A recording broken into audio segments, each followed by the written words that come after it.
Welcome to పూరా local.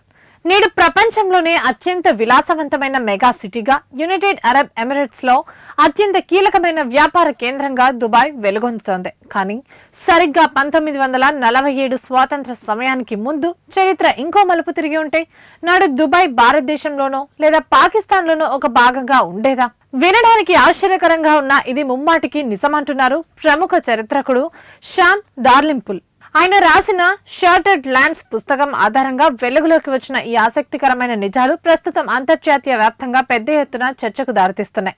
ఒకప్పుడు Arab ప్రాంతాలు నేరుగా బ్రిటన్ రాజధాని లండన్ నుంచి కాకుండా బ్రిటిష్ ఇండియా రాజధాని అయిన ఢిల్లీ నుంచే పాలించబడేవి.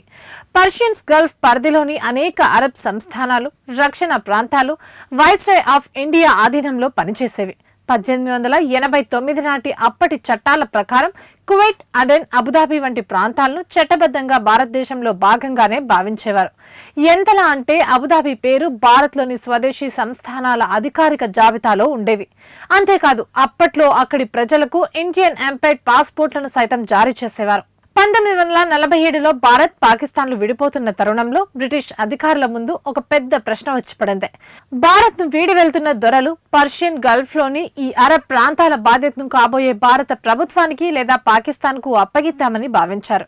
అయితే ఆ సమయంలో ఢిల్లీలోని భారత అధికారులు మరియు అప్పటి పాలకులు గల్ఫ్ వ్యవహారాలపై పెద్దగా ఆసక్తి చూపలేదు. సముద్రం దాటి ఉన్న ఆ ప్రాంతాలను నిర్వహించడం భారత్ కు పెద్ద ప్రయోజనకరం కాదని భావించడంతో ఈ ప్రతిపాదనను పక్కన పెట్టేశారు.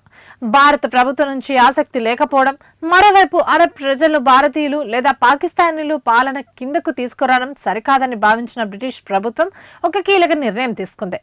భారత్ కు స్వాతంత్ర అధికారాన్ని కొద్ది నెలల ముందు అంటే 1947 ఏప్రిల్ 1న గల్ఫ్ ప్రాంతాలను బ్రిటిష్ ఇండియా పరిపాలన నుంచి పూర్తిగా వేరు చేసింది.